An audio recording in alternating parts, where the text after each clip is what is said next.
Hello, gorgeous humans. Happy Monday. Oh my gosh, I'm so glad to be getting back into it on Monday. I have done my makeup and my hair, which I don't normally do, and the kids are like, "Are we going somewhere? What's happening? What's happening?"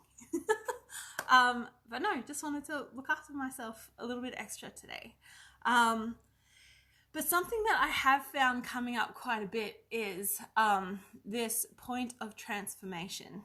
The point of transformation usually comes at when you've been putting in the work and you're faced with this a feeling like you just can't go on anymore. You can't do it. It's all too hard. And you start to really back away from the work that will start to bring something different. Now, what I mean by bringing something different is that usually we learn in cycles. So we'll notice that if you have a look at what it is that you're facing, it's not the first time you faced it. So you look at how it has shown up for you in the past and how you've responded to it in the past. And if you're approaching it from a different angle, it means you're starting to learn from it. But even when we start to approach things and start to learn it from it in a different way, we still reach this point of transition, of transformation, where, and even transmutation, where we can literally start to, it's almost like this, the precipice between staying where we are and going to the next level, or dropping back into the old way of being, old way of showing up, this lesson that keeps coming around that we need to learn from.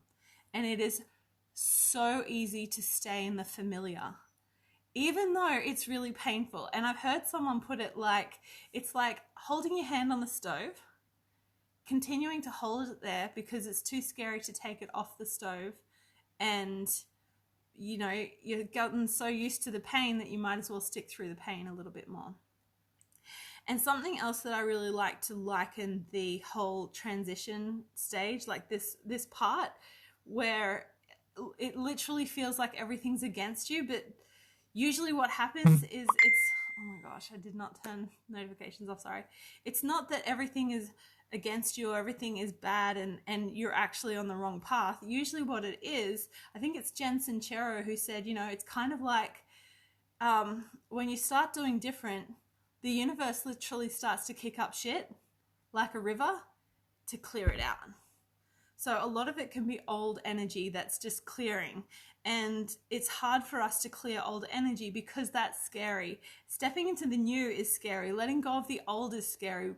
We, us cute little humans, we don't like change, and it's all about change. So one of the other things that I like to liken this to is labor, birthing a baby, which I find really interesting when it comes to, actually, I'm going to just pause, mute these notifications. Oops, that's not it. Let's turn my Bluetooth off as well. So when it comes to birthing a child, a baby, a new life, you are literally going through the birthing of your new life, the new way of you showing up in the world, the new experiences that come with changing beliefs and shifting paradigms and all of that. You are literally creating a new life for yourself. So I've had 4 babies naturally, no painkillers, right? And in all honesty, I much preferred the labor to the pregnancies. And one of the reasons why I love the labor so much is because of the mental struggle. And I really found it interesting that I had to marry all the components of myself that made myself. So I needed to really marry the physical with the mental and the spiritual, like all those components of myself I felt like I needed to be in alignment with in order for me to bring this child into the world and to honor my body.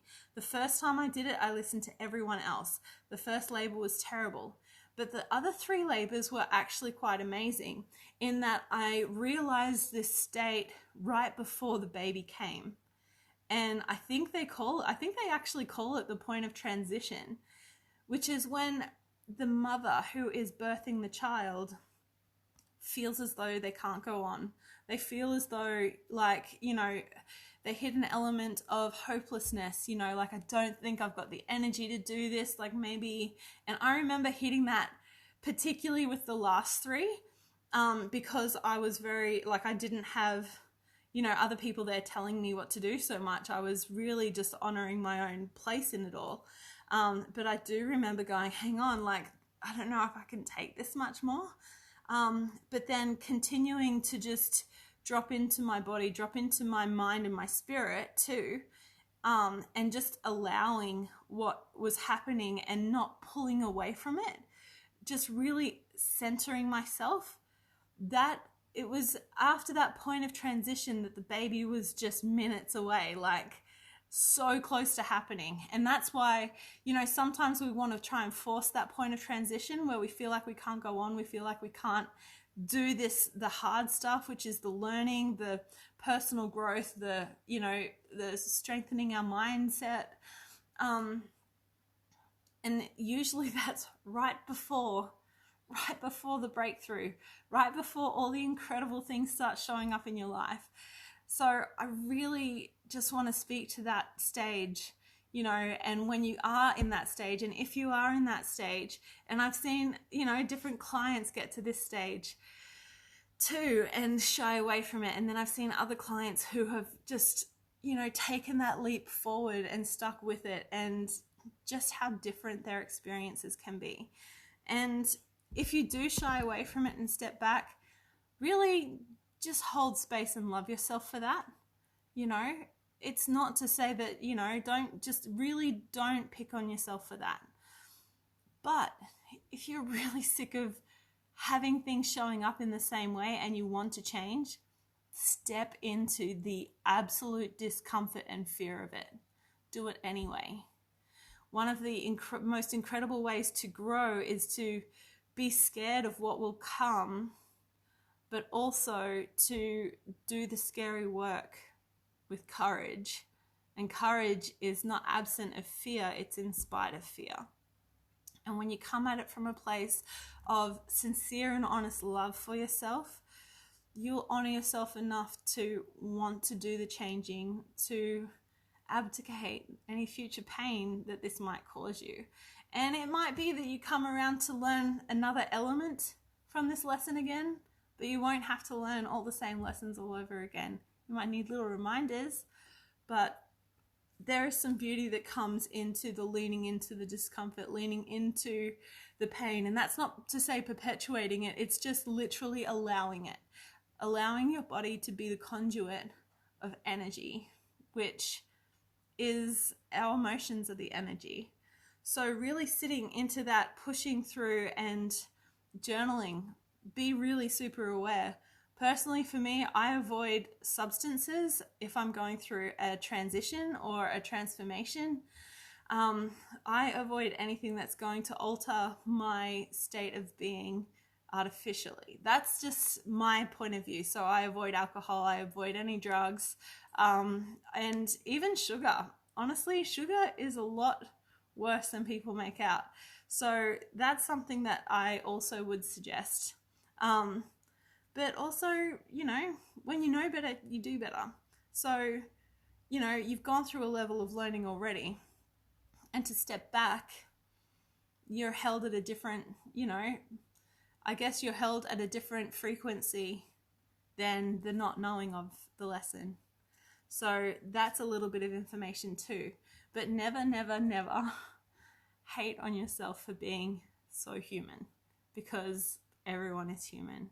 No one is perfect. We will literally never reach perfection, but we can achieve progression, which is its own fulfilling and incredible happenstance or awakening or transition or whatever you want to label it as. But there is beauty in the progress. There is beauty in the stumble.